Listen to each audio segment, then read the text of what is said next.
Hello football fans, চলতি মৌসুম শেষে লিভারপুল ছাড়তে চলেছেন ইউর্গেন ক্লপ এবং তার ক্লাব ছাড়ার পর পরবর্তী লিভারপুল কোচ কে হতে চলেছে সেটা এরই মধ্যে নির্ধারণ হয়ে গেছে।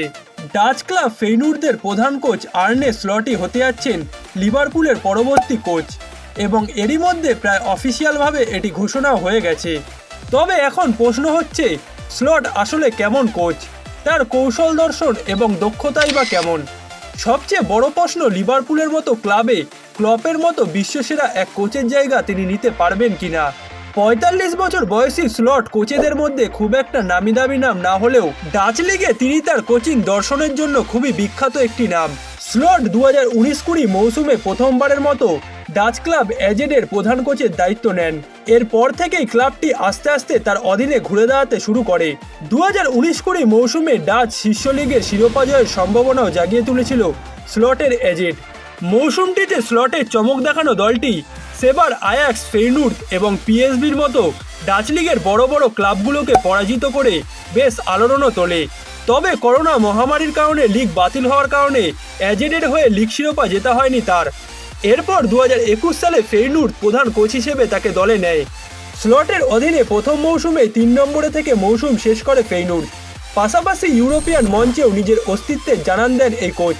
ইউএফা কনফারেন্স লিগের ফাইনালে নিয়ে যান ফেইনুর্দকে।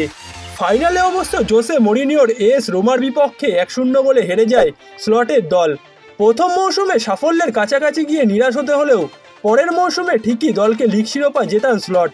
এরপর ২০২৩-২৪ মৌসুমে জিতেছেন ডাচ কাপের শিরোপাও। আর স্লটের ব্যক্তিগত অর্জনের ঝুলিতেও আছে দুবার ডাচ লিগের সেরা কোচের পুরস্কার এবং খুবই কম সময়ে তার এই সাফল্যই বলে দেয় তিনি কেমন মানের কোচ। এই অল্প সময়ে নিজের সাফল্য ক্ষুধারও পরিচয় বেশ ভালোভাবে রেখেছেন তিনি। কিন্তু বড় প্রশ্ন হচ্ছে, স্লটের কৌশল আসলে কেমন, তিনি কিভাবে দলকে খেলাতে পছন্দ করেন। প্রিমিয়ার লিগের মতো উচ্চ চাহিদা সম্পন্ন লিগে তিনি কি আসলে নিজেকে মানিয়ে নিতে পারবেন কিনা। স্লটের কৌশলকে বোঝার জন্য ফিরে যেতে হবে গত মৌসুমের ইউরোপা লিগের সেই ফাইনালে, যেখানে এএস রোমার মুখোমুখি হয়েছিল ফেইনুর্দ। সে সময় রোমা কোচ মরিনিওর কৌশল নিয়ে জানতে চাওয়া হয় স্লটের কাছ থেকে। উত্তরে তিনি বলেছিলেন, আমি তার কৌশল পছন্দ করি না।